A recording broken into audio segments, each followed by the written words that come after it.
Hello সবাইকে, welcome back to my another video. তো সেদিন বানাইছিলাম পাস্তা, আজকে বানাবো চিকেন। তো আমি ভাবিনি ভিডিওটা করব, কেন কি খুব স্বাভাবিক, সবাই জানে কিভাবে বানায়। তাও ভাবলাম যে বানাই, আমারটা দেখাই আমি কিভাবে বানাই। তো আমি এখানে ম্যারিনেট করে নিয়েছি চিকেনটা, যা যা দেয় আর কি, পেঁয়াজ, রসুন, আদা, জিরার গুঁড়া, লঙ্কার গুঁড়া, লবণ, হলুদ, সব, সয়া সসও দিয়েছি, সরি কী বলে, হ্যাঁ সয়া সস দিয়েছি। তো এটা ম্যারিনেট করা আছে। আমি এখানের মধ্যে ভেজে নিয়েছি আলু, বাঙালি মানে আলু দিতেই হবে। এখন এই যে গরম হয়ে গেছে, এখন এটাতে আমি সামান্য জিরে ফোড়ন দেব।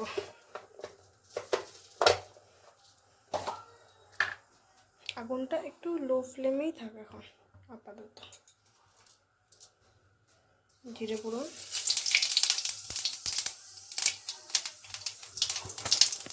আচ্ছা, অনেকে ভয় পায় যে এই গরম তেলের মধ্যে আমি যদি ডাইরেক্ট এটা যদি ঢেলে দিই তো এটা ফুটার চান্স থাকে বা ছিটকে আসে শরীরের মধ্যে। তো প্রথমে এই যে খুন্তিটা দিয়ে এইভাবে সামান্য গ্রেভি নিয়ে এই যে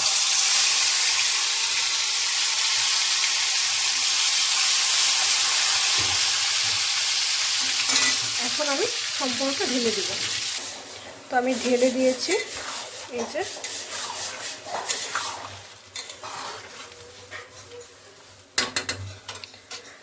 আমি আধা ঘন্টা আগে আমি এটা ম্যারিনেট করে রেখে দিয়েছিলাম। তারপর এই যে,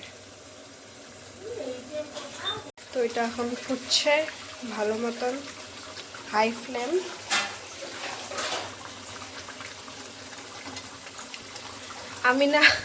আমি না আগেই সব করে রেখে দিয়েছিলাম, মানে তখন যেহেতু একাই করি, মাংসটা যখন বাবা আনে বা আমার হাজব্যান্ড আনে তখন আমি একাই করি আর কি, মাংসর পুরো ব্যাপারটা। মা ধরে না মাংস, অত খায়ও না, আজকাল তো খায়ও না।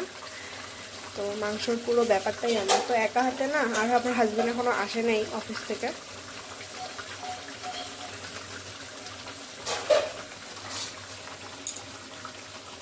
খুব সুন্দর কালারটা, জানি না এখানে কেন এরকম হলুদ হলুদ আসছে, বাট কালারটা খুব রেড আর নিশ্চয়ই বুঝছো কালারটা। এইটা হলো এক্স্যাক্ট কালার। অ্যাকচুয়ালি ব্রাইটনেসটা অনেক কী হয়েছিল, তো তাই এরকম লাগছিল। এখন এটাতে এই যে ঢাকা দিয়ে দেবো কিছুক্ষণের জন্য হোক।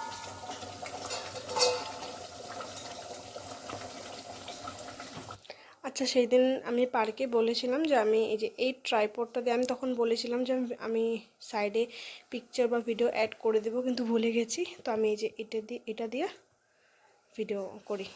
খুব সুন্দর, খুব মানে খুব কম দামের মধ্যে পেয়েছি। 300, আগে 350 নিয়েছে এটা। তো এই যে, তো এটা এখন উঠাবো। ওয়াও, ভালো সেন্ট বেরোচ্ছে। নিজের রান্না নিজের তারিফ, কি অদ্ভুত বলো তো। এটা একটু লাড়বো, হ্যাঁ, নাহলে তলে কী হবে, লাইগা যাবে। এটা একটু সুন্দর করে লাড়বো।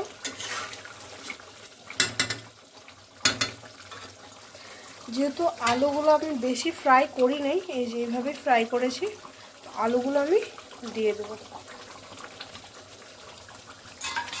এখন একটু লাড়বো। অনেকে ভাববে যে এত লাড়তাছো কেন, কেন জানি না। আমি মাংস যদি হয় না আমাদের বাড়িতে, আমি যে এত লাড়ি মাংস, আমার মা তো মাঝে মাঝে রেগেই যায় যে তুই মাংস এত লাড়িস কেন। আচ্ছা, আমাদের ঘরে আমি যেটা আছে চিকেন কারি মশলা, তো এটা একটু দিয়ে দেবো।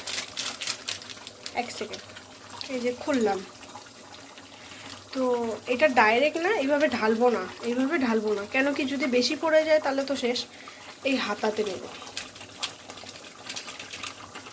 ব্যাস। আর না, কেন কি আমার বাবা বেশি মশলা পছন্দ করে না। এখন লাল,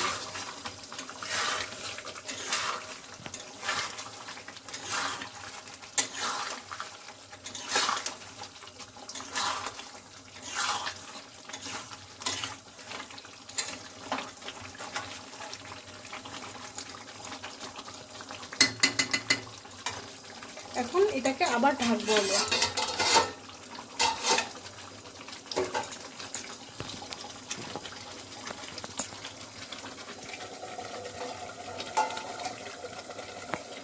আবার ঢেকে দিলাম। মাংস অলমোস্ট কষানি হয়ে গেছে, তোমাদেরকে দেখাই 1 সেকেন্ড।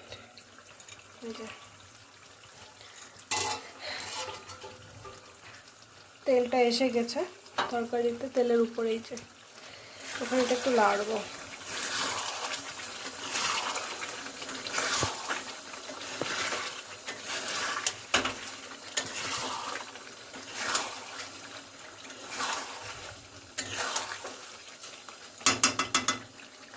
এখন আমি একটু পরে, আর 5 মিনিট, বেশি না, আর একটু পরে আমি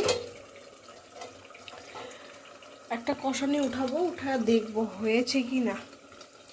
যদি হয়েছে তাহলে সামান্য জল দিব, আর যদি না হয়ে থাকে আর একটু কষায়া তারপরে জল দিব বেশি করে।